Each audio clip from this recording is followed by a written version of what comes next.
Ang pulong anawin nagikan sa anaw nga sa pinulungang Hebreo nagpasabot nga kabus mapausanon ug mainantuson. Ang maong pung aduna sa kalabutan sa mga tao nga wa magsalik sa ilang kaugalingong gahom, kundi sa gahom sa Dios ug sa laing mga tao. Sa Biblia, ang pung anawin naglangkob di lang sa mga taong kabus, kundi lakip na ang mga gisalikway, mga masakiton, mga naalawt, mga byuda ug mga nangailo. Ana sige sa una-una ug kasing-kasing sa Dios kining maong mga tao, ilabi na kadtong labing alawt ug mga gisalikway sa katilingban nga walay laing kadangpan pa, kundi ang ilang ligon nga pagsalig. Sila bililhon o gibahal sa Ginoo. Gani si Jesus miila isip usa kanila. Ang byuda sa templo, ang mga bata nga gipaduol ni Jesus samtang siya nagtudlo sa mga tao, ug ang babaeng masakiton nga mihikap sa iyang bisni aron kini maayo pipila lang sa daghang mga sugilanon sa Biblia nga nagpakita kung unsa gayud kasuod ang Ginoo sa mga kabus. Dinhi sa Pilipinas, nag-anam hinuon kadako ang gintang tali sa mga dato ug sa mga pobre tungod sa ekonomiya. Nag-anam usab kadaghan ang mga kabus. Abang gawas nga daghang mga kabus sa mga material nga butang, ni us-us pagayod ang moralidad sa daghang mga Pilipino.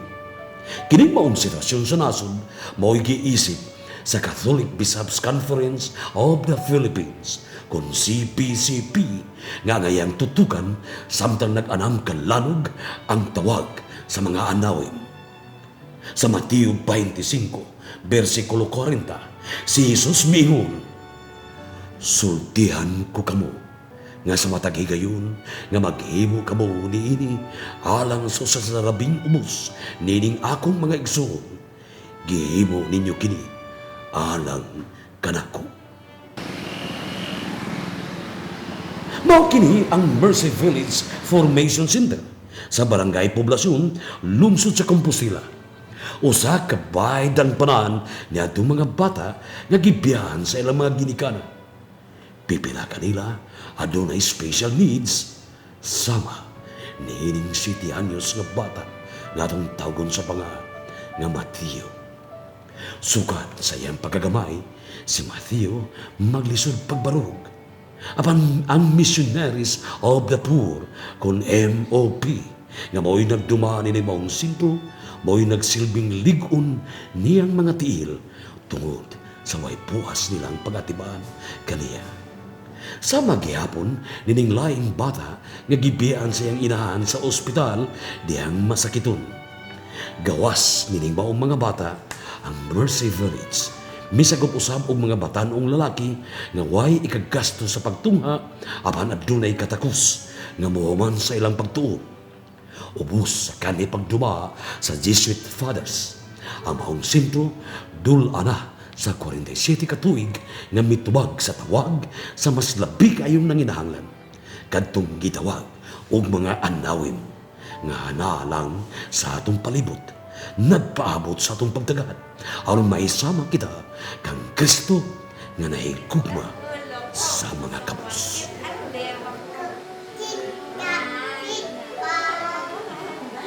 There are many children who are in need, who need a home, who need love, who need care. There are many children who are with special needs, who cannot get the attention or the medical care or the proper nutrition, nourishment. And so I think the church is already doing a lot of work among poor children, needy children. And I think, as we celebrate our 500 anniversary of the faith coming to the Philippines, one of the ways that, of course, Santo Niño, the baby child Jesus, the church among the poor, church among these children is a powerful witness to our church's faith in Santo Niño and the love and care of our children. Because our children are not only the future of our country, our society, our church, but they are God's present to us. They are God's gift to us today. Paglipay o pagmaya, sa ulugon ta, ang grasyang gihatag sa Dios pagahandumon ta, gasa gihatag niya sa unang mga Kristiyano.